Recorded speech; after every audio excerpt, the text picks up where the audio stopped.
जय हिंद बच्चों, आप सभी का स्वागत है आपके अपने एबीसी कोचिंग यूट्यूब चैनल में। आप लोग कैसे हैं? आशा करता हूं आप लोग स्वस्थ और मस्त होंगे और अपने बोर्ड परीक्षा की तैयारी बहुत ही अच्छे से कर रहे होंगे।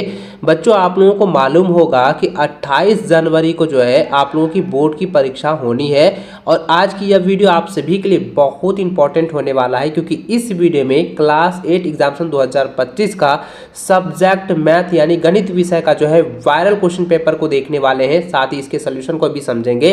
तो सभी बच्चे इस वीडियो में आप लोगों को अंत तक बने रहना है। वीडियो को लाइक शेयर जरूर करते जाइएगा और आप सभी से रिक्वेस्ट है, चैनल पर पहली बार आए चैनल को सब्सक्राइब करने के साथ बेल आइकन को भी प्रेस जरूर कर लीजिएगा। ठीक है, देखिए बच्चों, वायरल गणित सब्जेक्ट की जो क्वेश्चन पेपर है उसका कंप्लीट सॉल्यूशन को आप लोग अच्छे से समझें, क्योंकि इसी में से जो है ना आपकी बोर्ड की परीक्षा में 100 to 10% जो है आपकी बोर्ड की परीक्षा में प्रश्न जो है दिए जाएंगे, सवाल जो है पूछे जाएंगे। उसके बाद दोस्तों आपका विज्ञान और सामाजिक विज्ञान का भी जो है वायरल क्वेश्चन पेपर जो है लाने वाले हैं। ठीक है, तो उसको भी आप लोग जरूर देख लीजिएगा। तो चलिए बच्चों, क्वेश्चन की ओर चलते हैं। उससे पहले आप सभी से रिक्वेस्ट है, चैनल पर नए हैं चैनल को सब्सक्राइब करने के साथ जो है बेल आइकन को प्रेस कर लें, ताकि लेटेस्ट वीडियो की नोटिफिकेशन जो है आप लोगों को मिल सके। ठीक है, तो देखिए बच्चों, सबसे पहला जो प्रश्न यहाँ पे देख सकते हैं दिया गया है कि सबसे छोटी पूर्ण संख्या है। तो देखिए बच्चों, मैंने आपको पहले भी बताया था पूर्ण संख्या किसे कहते हैं। वैसी संख्या जिसमें जो है यानी प्राकृतिक संख्या में जीरो शामिल कर देने पर जो परिवारीय सदस्य बनता है उसे हम क्या कहते हैं, पूर्ण संख्या कहते हैं। और पूर्ण जो है शुरुआत कौन सी संख्या से होती है, कौन सी अंक से होती है, जीरो से होती है। तो सबसे छोटा कौन सा होगा, जीरो हो जाएगा ना। तो ऑप्शन नंबर जो है ना एक इसका सही आंसर होगा, जीरो। ठीक है, इसको नोट कर लीजिए। चलिए नेक्स्ट क्वेश्चन देखिए, दूसरा नंबर आप देखिए क्या लिखा है कि सबसे छोटी भाज्य संख्या। देखिए बच्चों, आपको याद रखना होगा कि यहाँ पे ये पूछा गया भाज्य संख्या, तो इसका सही आंसर हो जाएगा 2। ठीक है, यानी कि ऑप्शन नंबर जो है एक सही आंसर होगा। सबसे छोटी और भाज्य संख्या जो होती है 2 होती है। अगर यहाँ पे ये पूछा जाए कि सबसे छोटी जो है अभाज्य संख्या, ठीक है, सबसे छोटी जो है अभाज्य संख्या अगर पूछा जाए तो फिर भी आपको याद रखना है 2 जो ऐसी संख्या है जो कि सबसे छोटी भाज्य और अभाज्य दोनों है। ठीक है, नोट कर लीजिए ये, क्योंकि एग्जाम में ना इस तरीके से जो है सवाल जो है आपको पूछे जाते हैं। चलिए आगे बढ़ते हैं बच्चों अगले प्रश्न की ओर। देखिए नेक्स्ट क्वेश्चन दिया गया है कि निम्न में से कौन गुणात्मक तत्समक है। तो भाई गुणात्मक तत्समक जो होते हैं, यानी गुणात्मक तत्समक का मतलब क्या हो गया, यानी कि जो किसी को संख्या पे उल्टा करने के बाद भी वही संख्या जो निरूपित होता है। तो यहाँ पे क्या हो जाएगा बच्चों, जरा ध्यान दीजिएगा। अगर हम यहाँ पे 1 लेते हैं तो 1/1 लिखेंगे तो इसका जो है मान कितना होगा, 1 ही होगा। अगर हम 0 लेते हैं तो 0/1 लिखेंगे तो कितना होगा, 0 होगा। ठीक है, ये हो जाएगा गुणात्मक तत्समक में। अगर इसको अगर अपोजिट कर दे, उल्टा कर दे, क्योंकि यहाँ कहता है गुणात्मक तत्समक यानी कि इसके नीचे हर वाले को करना है। ठीक है, तो इसको हम अगर बदल देते हैं तो यहाँ पे देखिए यह क्या है, 1 है। तो यहाँ पे क्या हो जाएगा, इसका जो 1 और 0 दोनों हो जाएंगे। ठीक है, 1 और 0 क्या हो जाएगा, दोनों हो जाएंगे, यानी कि ऑप्शन नंबर 3 इसका सही आंसर होगा, 1 और 2 दोनों। ठीक है, नोट कर लीजिए 0 और 1 जो है गुणात्मक तत्समक है। ठीक है, चलिए आगे बढ़ते हैं।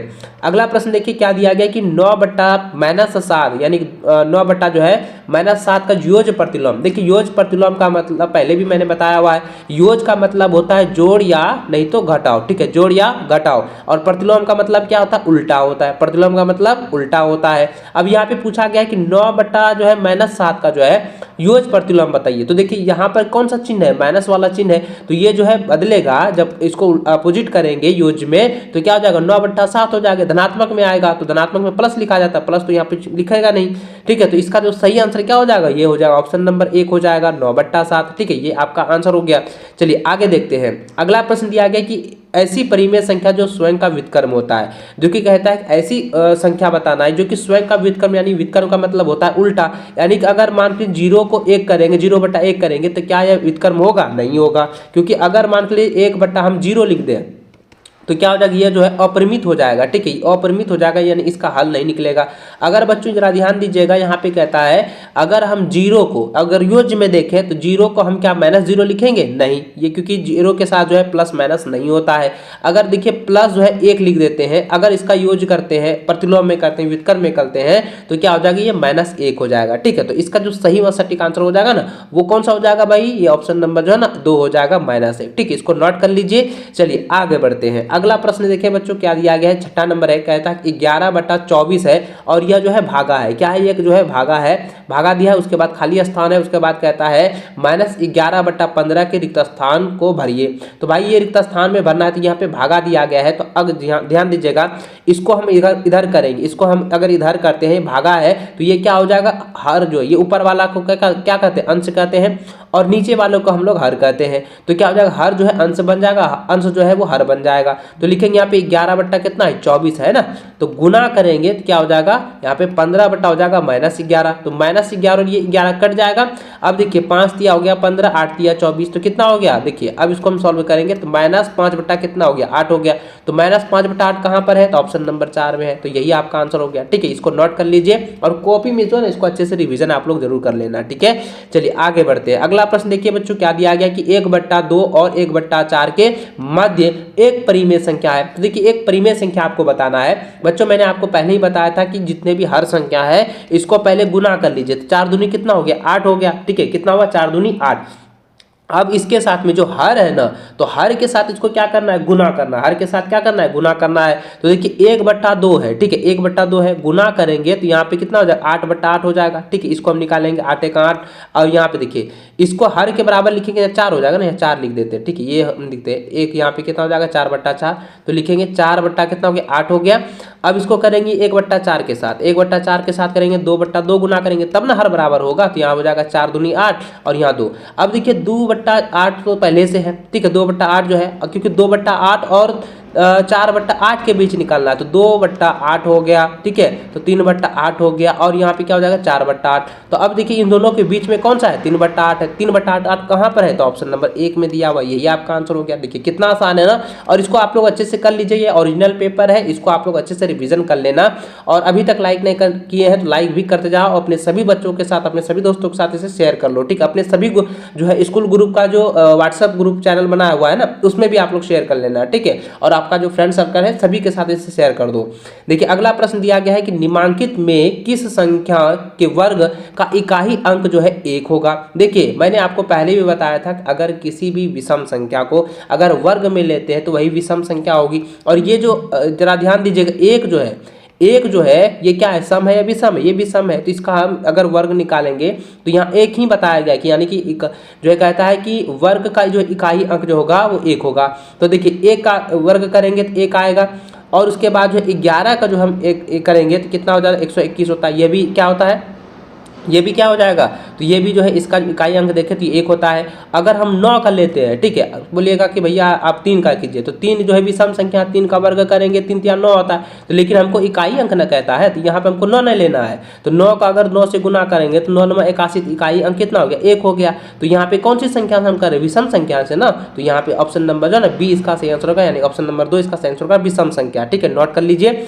चलिए अगला देखिए बच्चों, यहाँ पे प्रश्न क्या दिया गया है, कहता है कि 0.25 का वर्गमूल होगा। तो बच्चों इसका वर्गमूल निकालने के लिए मैंने पहले भी बताया हुआ था कि इसको सबसे पहले देखिए, आपको मैंने बताया था इसको पहले खंड कर लीजिए, एकदम साधारण तरीका मैंने आपको बताया था। अगर इसको भी निकालिएगा ऐसे करके, तो इसको अगर आप ऐसे करके निकालेंगे तो यहाँ पे देखिए क्या होता है, 25 25 होता है। ठीक है, 25 हो गया, इसको योग कर दिए 5 बार 10 हो गया, ये पूरी तरह से कट गया। कितना बार में, 5 बार में। जब ये दशमलव है तो दो संख्या के बाद दशमलव है, तो वर्ग जो होता है तो दो लगातार संख्या का गुणन होता है। तो यहाँ पे क्या हो जाएगा, यहाँ पे दशमलव कर दीजिए, यहाँ पे 0 लिख दीजिए। ठीक है, ये आपका हो जाएगा 0.25 का। तो ये देखिए कहाँ पर है, तो यहाँ आप 0.25 ऑप्शन नंबर जो है ना 3 इसका सही आंसर होगा। ठीक है, इसको नोट कर लीजिए। आगे बढ़ते हैं, अगला प्रश्न देखिए बच्चों क्या दिया गया है कि 999 पर पावर 0 का संख्यात्मक मान होता है। बच्चों मैंने आपको एक फॉर्मूला बताया था कि a पर पावर 0 का मान जो होता है वो 1 के समान होता है। ठीक है, यानी कोई भी संख्या पर पावर अगर 0 रहता है तो उसका मान हमेशा 1 होता है। ठीक है, नोट कर लीजिएगा। तो इसका जो सही आंसर होगा ना, तो ये हो जाएगा ऑप्शन नंबर 2 हो जाएगा 1। ठीक है, नोट कर लीजिए। चलिए आगे बढ़ते हैं, अगला प्रश्न देखिए क्या दिया गया है कि 11 नंबर है, कहता है कि 2 पर पावर 1 गुना 5 पर पावर 2 गुना 7 पर पावर 0 बराबर है। तो देखिए 2 पर पावर 1 है, ठीक है, और कहता है कि 5 पर पावर कितना है, 2 है, फिर कहता है कितना है, 7 पर पावर कितना है, जीरो है। अब देखिए 2 को 1 के साथ गुना करेंगे, यानी 2 को 1 बार गुना करेंगे कितना होगा, 2 ही होगा ना। और 5 को 2 बार गुना करेंगे कितना हो जाएगा, 25 हो जाएगा। और 7 पर पावर 0 है, तो मैंने अभी बताया कि अगर कोई भी संख्या यानी कि कोई भी संख्या पर पावर 0 रहता है तो वो कितने बराबर होता है, वो 1 के समान होता है, यानी 1 बराबर होता है। ठीक है, यहाँ पे 1 लिख देंगे। तो अब देखिए 25 दूनी कितना हो गया, 50, 50 1 का 50, तो यहाँ पे हो जाएगा ऑप्शन नंबर 1। ठीक है, ये 50 आंसर हो गया। चलिए आगे बढ़ते हैं। अगला प्रश्न देखिए बच्चों क्या दिया गया है, कहता है कि 2 पर पावर x प्लस 3 बराबर जो है 2 है, तो x का मान ज्ञात कीजिए। देखिए आपको करना क्या है कि 2 पर पावर x प्लस कितना है, 3 दिया हुआ है, बराबर लिखेंगे। 2 पर पावर यहाँ क्या 1 है, तो 1 रहने देंगे। 2 और 2 ये क्या हो जाएगा, कट जाएगा, तो x प्लस 3 बराबर कितना हो गया, 1 हो गया। तो यहाँ लिखेंगे x बराबर कितना हो जाएगा, देखिए 1, ये प्लस इधर आके क्या हो जाएगा, माइनस हो जाएगा, तो यहाँ पर लिखेंगे -3, तो बराबर कितना हो जाएगा, -2 हो जाएगा। x का मान कितना निकला, -2 निकल चुका है, जो कि ऑप्शन नंबर 4 में दिया हुआ है। ठीक है, इसको आप लोग जो है अच्छे से रिविजन करते जाओ। चलिए आगे बढ़ते हैं। अगला प्रश्न देखिए बच्चों, दिया गया है कि x बराबर जो है 1 है और y बराबर जो है -2 है। कहता है x square plus y square का मान होगा। तो देखिए x का मान पहले से दिया हुआ है, x का मान कितना 1 है, y का मान कितना है -2 है। तो देखिए इसमें जो है ना क्या करने, सिर्फ पुट कर देंगे, यानी रख देंगे। देखिए x के जगह हम उसका मान रख देंगे, तो x का मान कितना 1 है, तो यहाँ पे क्या लिखेंगे, 1 का होल स्क्वायर हो जाएगा। लिखेंगे यहाँ पे प्लस है तो प्लस ही लिखेंगे यहाँ पे, उसके बाद -2 का यहाँ पे क्या करेंगे, होल स्क्वायर कर देंगे। 1 का स्क्वायर 1 हो जाएगा यहाँ पे करेंगे, और 2 का स्क्वायर कितना हो जाएगा 4, तो 4 1 कितना हो गया 5। तो देखिए 5 कहाँ पर है, ऑप्शन नंबर 3 में दिया हुआ है। ठीक है, तो ये आपका आंसर हो गया। चलिए आगे बढ़ते हैं। नेक्स्ट क्वेश्चन देखिए बच्चों क्या दिया गया है, कहता है कि x square minus x plus 1 किस प्रकार की जो है बीजीय व्यंजक है। तो भाई यहाँ पे देखिए कितने पद हैं, तो देखिए एक यह पद है, यह एक पद है, यह एक पद है, कितना 3 पद है। और अगर घातीय संख्या में कहेगा तो यहाँ पे क्या है कि ये जो है द्विघातीय बहुपद है। ठीक है, और यहाँ पे पद में पूछा गया तो ये क्या गो पद है, 3 गो पद है, तो इसका आंसर क्या जाएगा, ये त्रिपदी है। ऑप्शन नंबर 3 इसका सही आंसर होगा। चलिए आगे बढ़ते हैं। अगला प्रश्न दिया गया है कि 5 पर पावर जो है, देखिए 5m पर पावर 2 है, प्लस जो है -4 पर पावर 2 है, प्लस फिर कहता है कि 11m पर पावर 2 है, तो बराबर होगा। यानी इसको जो है ना सॉल्व करना है। देखिए प्लस माइनस पर आप लोग जरूर ध्यान दीजिएगा, क्योंकि प्लस माइनस में ही बच्चे जो है चूक करते हैं। देखिए यहाँ पे क्या है कि यहाँ पे 5m पर पावर कितना है 2 है, प्लस माइनस कितना हो जाएगा, प्लस माइनस माइनस होगा, तो यहाँ पे -4m पर पावर स्क्वायर हो जाएगा, यानी m पर पावर 2 हो जाएगा, प्लस लिखेंगे 11m पर स्क्वायर हो जाएगा। ठीक, 11m स्क्वायर। अब देखिए यहाँ पे क्या करेंगे, 5m स्क्वायर है -4m square plus 11m square है, तो सबसे पहले प्लस वालों को एक साथ कीजिए। तो प्लस वालों को एक साथ करेंगे तो 11 और 5 कितना होता है, 16 होता है, तो यहाँ लिखेंगे 16m स्क्वायर हो जाएगा, माइनस लिखेंगे 4m स्क्वायर हो जाएगा। अब देखिए 16 में 4 को घटाइए तो कितना आता है, 16 में 4 को घटाएंगे तो 12 न होगा, तो 12m स्क्वायर हो जाएगा। तो 12m कहाँ पर है, तो यहाँ पर है, ऑप्शन नंबर 4 12m स्क्वायर। ठीक है, यही आपका आंसर हो गया। ठीक है, चलिए आगे बढ़ते हैं। नेक्स्ट क्वेश्चन देखिए बच्चों, दिया गया है कि x बराबर 2 रखने पर x स्क्वायर -2 का सही मान क्या होगा। तो x के जगह हमको क्या करना है, मान जो है 2 पुट कर देना है। तो यहाँ पे क्या करेंगे, 2 का स्क्वायर करेंगे, माइनस लिखेंगे 2, तो 2 दूनी कितना 4, -2 घटाएंगे कितना हो जाएगा 2, तो 2 कहाँ पर है, ऑप्शन नंबर 1 में दिया हुआ है। तो यही आपका आंसर हो गया। चलिए आगे बढ़े। अगला प्रश्न देखिए, दिया गया है कि किसी संख्या के दुगुने में 8 जोड़ देने पर जो है 32 प्राप्त होता है, तो वह संख्या होगी। देखिए मान लीजिए कोई भी संख्या, ठीक है, माना कि कोई भी संख्या है, जो कि कोई भी संख्या मान लीजिए, माना कि वह संख्या जो है x है। ठीक है, अब कहता है उसमें जो है 8 जोड़ देने पर, तो x को हम यहाँ पे कहते हैं यानी इसके दुगुने में, यानी कि 2x हो जाएगा, प्लस लिखेंगे 8 बराबर कितना हो गया 32। अब इसको कीजिए 2x बराबर इसमें लिखेंगे 32 माइनस हो जाएगा 8, तो अब इसको कीजिए 2x बराबर कितना हो गया 24। तो अब लिखिए x बराबर क्या लिखेंगे 24 बट्टा हो जाएगा 2, तो 12 दूनी कितना 24। तो देखिए 12 कहाँ पर है, तो 12 जो है ऑप्शन नंबर 1 में दिया हुआ है, यही आपका आंसर हो गया। आगे बढ़े। अगला प्रश्न देखिए, दिया गया है कि यदि जो है p/7 बराबर 24 है, तो p का मान होगा। देखिए p/7 बराबर कितना दिया है 24 दिया हुआ है, तो हम लिखेंगे p, ये जो है भाग है, इधर आके क्या हो जाएगा गुना हो जाएगा, तो 24 गुना करेंगे 7, तो कितना होता है 24 सत्ते कितना होता है 168 होता है। तो 168 कहाँ पर है, ऑप्शन नंबर 3 में दिया हुआ, यही आपका आंसर हो गया। चलिए आगे बढ़ते हैं। नेक्स्ट क्वेश्चन दिया गया है बच्चों, ये काफी इंपॉर्टेंट है और मैंने ये सवाल कहा भी था कि आपके एग्जाम के पेपर में छपेगा। ठीक है, जब मैं सब्जेक्ट सब्जेक्टिव आप लोग को पढ़ा रहा था ऑफलाइन में, तो आपको अच्छे से बताया था कि ये सवाल आपके 100% जो है बोर्ड की परीक्षा में पूछे जाते हैं। और इसी से रिलेटेड जो है एक पूछा जाता है जो कि उसमें रहता है आलू वाला जो सवाल है आपके सब्जेक्टिव में, वो जो है चैप्टर में जो दिया गया है ना वो सवाल पूछता है। ठीक है, तो उसको भी आप लोग तैयार कर लेना। और ये तो आपका ध्यान ही है, देखिए लिखा है कि एक टीवी का जो है अंकित मूल्य जो है 4500 रुपया है, यानी 4500 रुपया है। अगर बट्टा जो है 30% हो तो टीवी का विक्रय मूल्य क्या होगा, यानी कि टीवी का जो है ना विक्रय मूल्य पूछा गया है। तो देखिए अंकित मूल्य दिया गया है। देखिए आपको यहाँ पे फॉर्मूला क्या लगाना है बच्चों, यहाँ पे ये फॉर्मूला लगाना है कि सबसे पहले इसका परसेंटेज निकाल देंगे। पहले इसका परसेंटेज निकालिए, यानी 4500 का 30% निकाल लीजिए। देखिए 4500 का अगर निकाले 30%, ठीक है 30% निकाल देते हैं। 0 0 तो खत्म हो गया भाई, 0 0 क्या हो गया, ये खत्म हो चुका है। तो देखिए इसको आप गुना करेंगे, यहाँ पे 450 गुना करेंगे 3, तो 3 शून्य शून्य हो गया, और 5 तिया 15 के 5 असल मेरा 1, 4 तिया 12 1 13, कितना हो गया 1350। देखिए 1350 जो है, अब ध्यान दीजिएगा, अब यहाँ पे कहता है 1350 मेरा आया हुआ है। अब टीवी का विक्रय मूल्य कहता है, तो विक्रय मूल्य क्या करेंगे, यानी कि अंकित मूल्य जो है, जो अंकित मूल्य है ना, इस अंकित मूल्य में क्या करेंगे, यह जो बट्टा है उसकी उस राशि को घटा देंगे। तो देखिए यहाँ पे क्या करेंगे, 4500 लिखेंगे, माइनस करेंगे जो बट्टा था, बट्टा का राशि कितना निकला 1350। अब इसको घटा दीजिए, अब इसको घटाएंगे बच्चों कितना हो जाएगा, देखिए ये कितना है 10 में 5 गया 5, और यहाँ कितना है, ये हो गया 4, 4 में 3 गया 1, उसके बाद 3 1, यहाँ पे 3 बचेगा। ठीक है, तो देखिए 4 में गया 3, तो देखिए 3150 रुपया, यानी कि 3150 रुपये कहाँ पर है, तो ऑप्शन नंबर 3 में दिया है, यही आपका आंसर हो गया। चलिए आगे बढ़ते हैं, अगला प्रश्न देखिए 20वां नंबर दिया गया है, कहता है कि किसी त्रिभुज के अधिक से अधिक अंतरस्थ कोण हो सकते हैं। तो त्रिभुज के कितने कोण होते हैं, देखिए कि त्रिभुज है, त्रिभुज के कितने कोण, त्रिभुज के 3 कोण होते हैं, जैसे हम ए बी सी दर्शाते हैं ना, त्रिभुज के कितने कोण, 3 कोण होते हैं। तो ये आपका ऑप्शन नंबर 1 इसका सही रहेगा, 3 कोण। चलिए आगे बढ़ते हैं, अगला प्रश्न दिया गया है, कहता है एक समांतर चतुर्भुज जिसका जो है प्रत्येक कोण समकोण होता है वह कहलाता है। देखिए समांतर चतुर्भुज है, ये क्या है, एक समांतर चतुर्भुज है जिसका प्रत्येक कोण जो है समकोण है। जब प्रत्येक कोण समकोण होता है ना, तो उसको हम कहते हैं समलंब चतुर्भुज। ठीक है, उसको क्या कहते हैं, समलंब चतुर्भुज कहते हैं। तो ऑप्शन नंबर 3 इसका सही आंसर होगा। अगला प्रश्न देखिए दिया गया है कि दी गई आकृति में x का मान क्या होगा। देखिए बच्चों, मैंने आपको पहले भी बताया था कि अगर कोई समकोण त्रिभुज रहे, और आपको याद रखना होगा कि समकोण त्रिभुज के तीनों कोणों का योग, यानी कि तीनों कोणों का योग आपको पता होना चाहिए, तीनों कोणों का योग। ठीक है, तीनों कोणों का योग, तो तीनों कोणों का योग कितना होता है, बताइए जरा कमेंट में फटाफट बताइएगा। तीनों त्रिभुज के तीनों कोण का योग कितना, 180 डिग्री, 180 डिग्री होता है। अब देखिए एक का मान यहाँ 55 डिग्री दिया गया, और ये समकोण है यानी कि 90 डिग्री है। तो 90 पहले और 55 को जोड़ लीजिए, 90 और 55 को जोड़िए, तो 5 यहाँ हो जाएगा, और 9 यहाँ पे कितना हो जाएगा 14, यानी 145 हो गया। तो 145, 180 में क्या करेंगे आप, 180 में जो है आपको जो है 145 घटा देना है। 145 घटाएंगे तो कितना बचेगा, तो 35 डिग्री बचेगा। तो 35 डिग्री कहाँ पर है, तो ऑप्शन नंबर यहाँ पे 1 है। तो यहाँ पे x का मान कितना निकल गया 35 डिग्री, तो ऑप्शन नंबर 1 इसका सही और सटीक आंसर हो जाएगा। चलिए अगला प्रश्न देखिए बच्चों, दिया गया है कि आयलर, इसको याद रखिएगा, ये सवाल पूछे जाएंगे।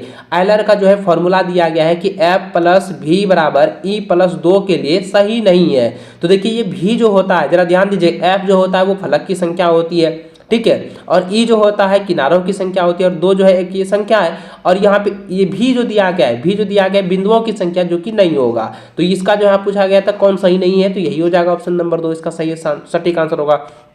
अगला प्रश्न देखिए दिया गया है कि आयलर का सूत्र होता है। तो आयलर का सूत्र अभी मैंने आपको यहाँ पे बताया आपका 23 नंबर में। तो आयलर का फॉर्मूला होता है बच्चों, सूत्र होता है कि f प्लस भी माइनस ई बराबर क्या होता है 0 होता है, सॉरी 0 नहीं 2 होता है। ठीक है, नोट कर लीजिए, यहाँ पे 2 दिया हुआ है। चलिए इसको मैं सही से कर देता हूँ। देखिए यहाँ पे क्या दिया गया है कि f प्लस भी माइनस ई बराबर 2, ऑप्शन नंबर जो है ना 1 इसका सही आंसर होगा। चलिए आगे बढ़ते हैं, अगला प्रश्न दिया गया है कि एक घन के फलकों की संख्या होती है। तो एक घन में फलकों की संख्या कितनी होती है, 6 होती है। तो ऑप्शन नंबर जो है ना 1 जो है इसका सही व सटीक आंसर होगा। इसको जो है आप लोग रिवीजन कर लीजिए, कॉपी में नोट कर लीजिए। आगे बढ़े, अगला प्रश्न दिया गया कि एक घनाभ में कितने फलक होते हैं। भाई एक घनाभ में कितने फलक होते हैं, तो आपको 6 फलक होते हैं। ठीक है, अगर किनारा पूछा जाए तो आपको याद रखना 12 किनारे होते हैं। ठीक है, इसको याद कर लीजिएगा। अगला प्रश्न देखिए दिया गया है कि निम्न में से 3D आकृति का उदाहरण है। तो देखिए 3D आकृति यानी कि चारों तरफ से देखा जाए तो एक ही समान लगेगा, तो गोला, यानी कि जैसे हम गेंद को देखते हैं तो पूरी तरह से जो है 3D के आकार में है, पूरी तरह से जो है एक समान लगता है, तो यही हो जाएगा 1 नंबर, गोला हो जाएगा। ठीक है, चलिए आगे बढ़े। अगला प्रश्न देखिए दिया गया है कि एक घनाभ में कितने किनारे होते हैं। देखिए अभी मैंने बताया ना कि घनाभ में कितने किनारे होते हैं बच्चों, तो 12 किनारे होते हैं, तो ऑप्शन नंबर जो है ना 1 इसका सही आंसर होगा। अगला सवाल देखिए दिया गया है, कहता है एक घन जिसकी जो है एक भुजा 7 सेंटीमीटर है का आयतन होगा। तो देखिए घन का आयतन का फॉर्मूला ज्ञात करना है, तो घन का आयतन का फॉर्मूला क्या होता है, भुजा क्यू, यानी क्या होता है, तो भुजा क्यू यानी कि 7 को 3 बार गुना करना है, तो 7 को 3 बार गुना कर देंगे तो कितना हो जाएगा, 343 हो जाएगा, 343 सेंटीमीटर जो है क्यूब हो जाएगा। तो कहां पर है, तो ऑप्शन नंबर 3 में दिया हुआ है 343। ठीक है, इसको नोट कर लीजिए। आगे बढ़ते हैं। अगला प्रश्न देखिए बच्चों दिया गया है कि 600 सेंटीमीटर स्क्वायर पृष्ठीय क्षेत्रफल वाले घन की भुजा होगी। देखिए अगर क्षेत्रफल दिया जाता है और घन की भुजा का निकालने के लिए तो आपको याद रखना है कि घन का जो है घन का पृष्ठीय क्षेत्रफल का फॉर्मूला क्या होता है, 6a स्क्वायर होता है। ठीक है, तो यहाँ पे देखिए क्या दिया गया, 600 पहले से दिया हुआ है इसका जो है पृष्ठीय क्षेत्रफल का मान, और यहाँ लिखेंगे 6a स्क्वायर। तो देखिए a स्क्वायर जो होगा, a स्क्वायर बराबर कितना हो जाएगा, 600 बट्टा कितना हो जाएगा 6, तो इसको कटाएंगे कितना बार में, 100 बार में। तो देखिए a बराबर कितना हो जाएगा, ये रूट जो है, ये जो स्क्वायर है ना, इस पर आके क्या बन जाएगा, रूट बन जाएगा। तो यहाँ पे रूट जो है 100 हो जाएगा, तो कितना हो जाएगा 10। तो अब देखिए 10 कहाँ पर है, तो अब 10 जो है वो ऑप्शन नंबर 2 में दिया हुआ है। ठीक है, तो आपका जो है घन की भुजा का मान कितना निकला, तो 10 centimetre, option number B, option number 2 जो इसका सही आंसर होगा। अगला सवाल देखिए बच्चों क्या दिया गया है कि 6 सेंटीमीटर लंबा 3 मीटर जो है लौड़ा। ध्यान दीजिएगा, ये सवाल शायद आपके जो ना प्रीवियस ईयर की बोर्ड की परीक्षा का ये पूछा गया है। देखिए घनाभ यहाँ पे दिया गया है और आपके एग्जाम में ना यहाँ पे घन भी दिया जाता है। ठीक है, इसको आप लोग याद रखिएगा बच्चों कि अगर घन दिया जाता है, मैं आकृति बता देता हूँ, ये आपका जो है घनाभ है। ठीक है, ये घनाभ है जिसमें कि आपका 2 आयत जो है ना सम्मिलित होते हैं। ठीक है, 2 घनाभ जो है मतलब दो आयत जो है वो सम्मिलित होते हैं, जिसको घनाभ कहेंगे। अगर 2 वर्ग जो एक दूसरे के साथ जो सम्मिलित होते हैं जो है उसको हम घन कहते हैं। ठीक है, तो जिसकी जो भुजा होती है वो समान होती है, लेकिन यहाँ पे पूछा गया है घनाभ का आयतन। तो भाई घनाभ का आयतन का फॉर्मूला क्या होता है, देखिए यहाँ पे कहता है कि 6 मीटर जो है लंबा है, 3 मीटर क्या है चौड़ा है, और उसके बाद 2 मीटर क्या है वो ऊंचा है। तो घनाभ का आयतन पूछा गया, तो घनाभ का आयतन का फॉर्मूला होता है लंबाई गुना चौड़ाई गुना ऊंचाई, एल बी गुना एच, यानी एल बी एच होता है लंबाई गुना चौड़ाई गुना ऊंचाई। तो इसको करेंगे 6 गुना 3 गुना 2 करेंगे, तो देखिए यहाँ पे क्या हो जाएगा, 36 मीटर क्यूब हो जाएगा, आयतन है ना, तो क्यूब हो जाएगा। तो देखिए कहाँ पर है, ऑप्शन नंबर जो है ना 2 में दिया हुआ है 36 मीटर क्यूब। ठीक है, इसको नोट कर लीजिए, रिवीजन कर लेना। आगे देखिए बच्चों अगला प्रश्न दिया गया है कि यदि बारंबारता 7 हो तो संगत का मिलान चिन्ह बताइए। तो देखिए मैंने आपको कहा था ना कि अगर ऐसे करके रहेगा 4 को जो है कड़ी रहेगा, ठीक है, और ऊपर से ऐसे काटा रहेगा, तो इसका मतलब हो गया कितना, ये जो है 5 है। तो अब यहाँ पे 2 आगे एक्स्ट्रा ले लेंगे तो कितना हो जाएगा, 5 2 7। तो कहाँ पर है, तो यहाँ पर दिया हुआ है, तो ऑप्शन नंबर 4 जो है ना इसका सही आंसर होगा। आगे बढ़ते हैं, अगला प्रश्न देखिए क्या दिया है, 38 नंबर कहता है कि मिलान चिन्ह जो है, देखिए यहाँ पे दिया है मिलान चिन्ह। मिलान चिन्ह क्या क्या है, देखिए ये कितना है, ये 5 है, ये भी कितना है 5 है, और यहाँ पे कितना 4। तो 5 5 10 10 और कितना हो गया 14। तो ऑप्शन नंबर 3 इसका सही आंसर होगा। चलिए आगे बढ़ते हैं। अगला प्रश्न देखिए दिया गया है कि वर्ग अंतराल जो है 10 और 20 के वर्ग चिन्ह बताइए। वर्ग चिन्ह बताना है, इसके बीच जो है संख्या बताना है। तो देखिए आपको ऐसे ही मालूम होगा कि ये 5 5 10 के अंतराल में है, तो 10 बट्टा कितना हो जाएगा 2, तो इसको करेंगे 5, यानी 10 5 कितना हो गया 15। अगर आप इस तरीके से नहीं जानते हैं तो आपको ध्यान में रखना होगा कि इसको इस दोनों पहले जोड़ लीजिए, 10 और 20 कितना 30 है, कितना संख्या 2 संख्या कटा दीजिए, तो 10 और 30 बट्टा 2 हो जाएगा, कितना हो जाएगा 15, है ना, तो ये हो जाएगा 15। तो ऑप्शन नंबर जो है ना 2 इसका सही आंसर होगा। देखिए ये सारे सवाल मैंने आपको पहले भी बताया हुआ था, आपको जितना ऑफलाइन में बताया ऑनलाइन में सारा चीज़ है, ये सारा वही सब तो पूछा ही जाता है। ठीक है, चलिए आगे देखते हैं बच्चों। यहाँ पे देखिए 35 नंबर जो सवाल दिया गया है, कहता है कि आंकड़े जो है 2 4 8 9 5 2 5 6 1 3 2 5 का जो है परिसर क्या होगा। देखिए परिसर पूछा गया है, तो परिसर यहाँ पे ये बताना है, अगर इसको जो है एक साथ व्यवस्थित किया जाए, ठीक है, एक साथ जो है व्यवस्थित किया जाए, जैसे मान के चलिए इसमें यह बताना है बच्चों कि अगर इसमें व्यवस्थित किया जाए, परिसर कहता है, परिसर का मतलब होता है कि जो उच्च सीमा होती है, ठीक है, जो उच्चतम अंक है और जो निम्नतम अंक है उसको घटा देना है। तो यहाँ पे क्या उच्चतम अंक जो है 9 है और निम्नतम अंक जो है 1 है, तो 9 में 1 को घटाएंगे कितना बचेगा, 8 ना बचेगा, तो यही आपका परिसर हो जाएगा। तो यहाँ पे ऑप्शन नंबर जो है ना 1 इसका सही आंसर हो गया। आगे बढ़ते हैं, अगला प्रश्न देखिए दिया गया कि वर्ग अंतराल जो है 10 और 15 की निम्न सीमा क्या है। 10 और 15 में सबसे छोटी कौन है, यानी कि ये 10 है, तो यही आपका निम्न सीमा हो गया। ऑप्शन नंबर 2 इसका सही आंसर होगा 10। चलिए आगे बढ़े, अगला प्रश्न देखिए बच्चों क्या दिया गया है, कहता है कि दो सिक्के को एक साथ जो है उछालने पर प्राप्त परिणाम होगा। तो देखिए दो सिक्के, अब जरा ध्यान दीजिएगा, एक सिक्का में आपका एक सिक्का होगा, आप 10 रुपया का सिक्का होगा आपके पास, तो उसमें क्या गो फलक होता है, 2 गो फलक होते हैं ना, क्या गो फलक होते हैं, 2 गो फलक होते हैं, 2 गो फलन होते हैं, आप कह सकते हैं, ठीक है, 2 गो फलक होते हैं। तो अब यहाँ पे कहता है 2 सिक्का, तो 2 सिक्का का क्या गो फलक हो जाएगा, 4 गो फलक हो जाएगा, उछालने पर प्राप्त प्रायिकता होगी। यहाँ पे प्राप्त परिणाम कहता है, प्रायिकता नहीं पूछा गया, परिणाम कहेगा, तो 2 गो है तो 2 का कितना फलक हो जाएगा, 4 गो फलक हो जाएगा। यही आपका ऑप्शन नंबर है ना जो है 2 इसका आंसर होगा 4, ठीक है, नोट कर लीजिए।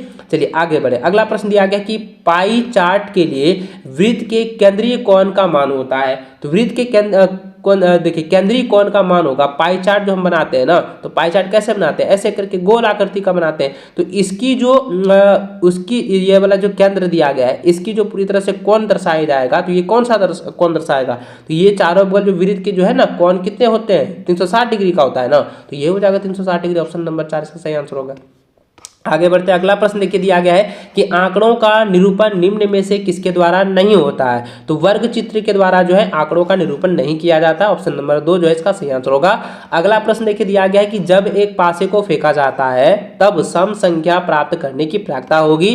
देखिए पासों में अंकित अंक कितने होते हैं, तो पासे में जो है अंकित अंक, याद रखेंगे अंकित अंक जो होते हैं बच्चों, उसमें कौन कौन सा होता है, 1 2 3 4 5 और 6 होते हैं। अब ये बताइए इसमें सम क्या गो है, 3 गो है, एक 2 है, फिर 4 है और 6 गो है, तो यानी सम संख्या क्या गो, तो सम संख्या क्या गो है, सम क्या गो है, 3 गो है। तो इसमें कहता है प्रायिकता, याद कीजिए प्रायिकता, प्रायिकता, ठीक है, प्रायिकता ज्ञात करेंगे। प्रायिकता में क्या होता है बच्चों कि जो संख्या दिया गया है, सम संख्या के कुल संख्या कितने 3 है और टोटल संख्या क्या गो है 6 गो है, तो यानी 3 बट्टा क्या करेंगे 6, तो यानी 1/2 हो जाएगा। तो 1/2 कहाँ पर है, तो ऑप्शन नंबर 2 में है, ठीक है, इसको हम कटाएंगे तब ना 1/2 हो जाएगा, 3 का 3 3 दूनी 6 1/2 हो गया।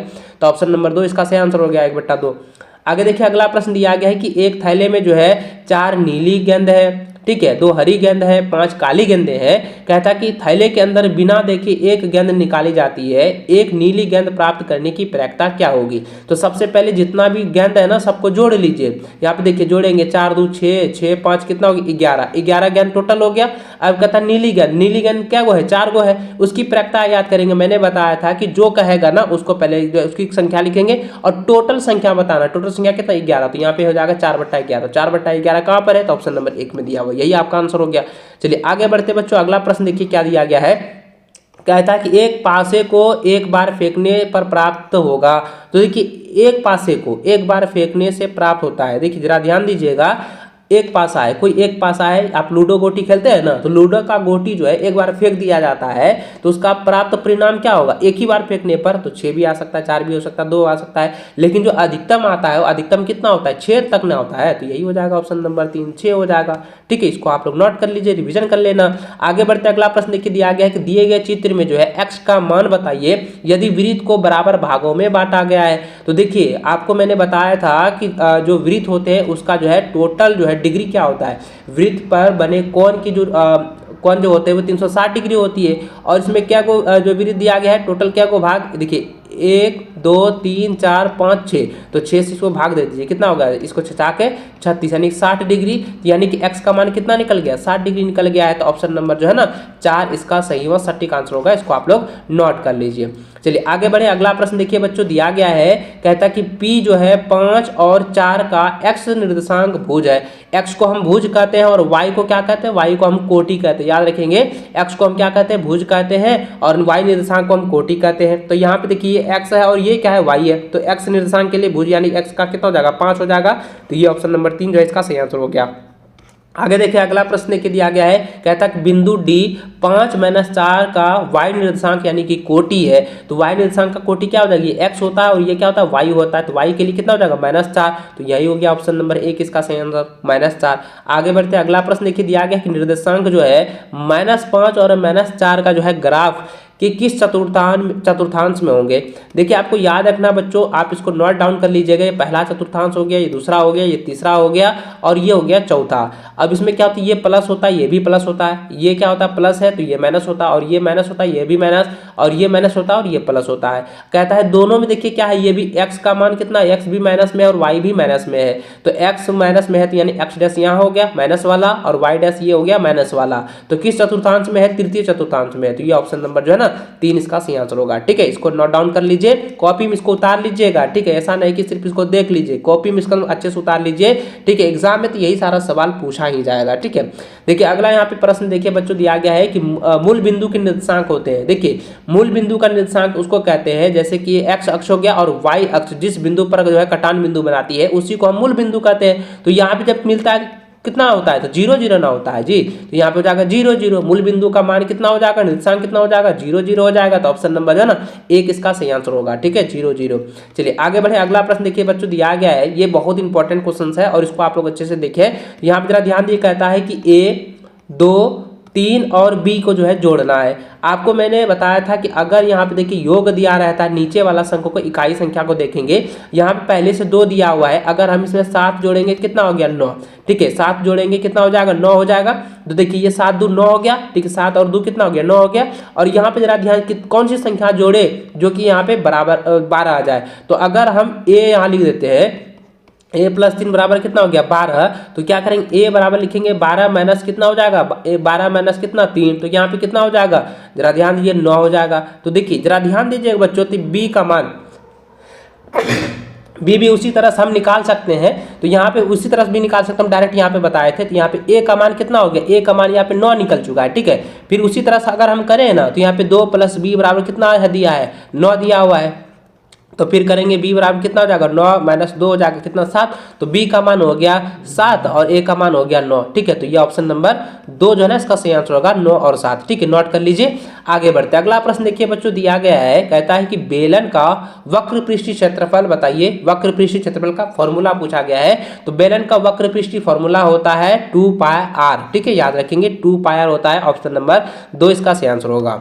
आगे देखें और लास्ट क्वेश्चन दिया गया है कि शंक्वाकार आकृति का उदाहरण होता है। देखिए शंक्वाकार देखते हैं ना, इस तरह से एक शंकु होती है। ठीक है, अब देखिए शंकु का आकार पूछा गया है। तो ईंट तो होगा नहीं, पुस्तक तो नहीं होगा, मोबाइल सेट भी नहीं होगा। जोकर की जो टोपी होती है वह क्या होता है, शंक्वाकार होता है। इसलिए इसका सही आंसर क्या हो जाएगा, जोकर की टोपी जो है शंक्वाकार आकृति का उदाहरण है। तो ऑप्शन नंबर 3 जो है ना इसका सही व सटीक आंसर होगा। तो बच्चों इस वीडियो में मैंने जितने भी ऑब्जेक्टिव क्वेश्चन बताए हैं, आपके क्लास 8 का जो है मैथमेटिक्स का जो ओरिजिनल पेपर का सोल्यूशन आप लोग को समझाया है। अगर आप एग्जाम से पहले इसको अच्छे से रिवीजन कर लेते हैं तो इसी में से आपके सारे सवाल पूछे जाएंगे, एक भी सवाल आपका नहीं छूटने वाला। ठीक है, तो बच्चों आपको इससे जो है एग्जाम से पहले क्या करना है, तैयार कर लेना है, अच्छे से आप लोगों को क्या करना है, रिवीजन कर लेना है। ठीक है, तो अपने सभी दोस्तों के साथ इसे शेयर जरूर करते जाइएगा। मिलते हैं नेक्स्ट वीडियो में, तब तक जय हिंद, वंदे मातरम।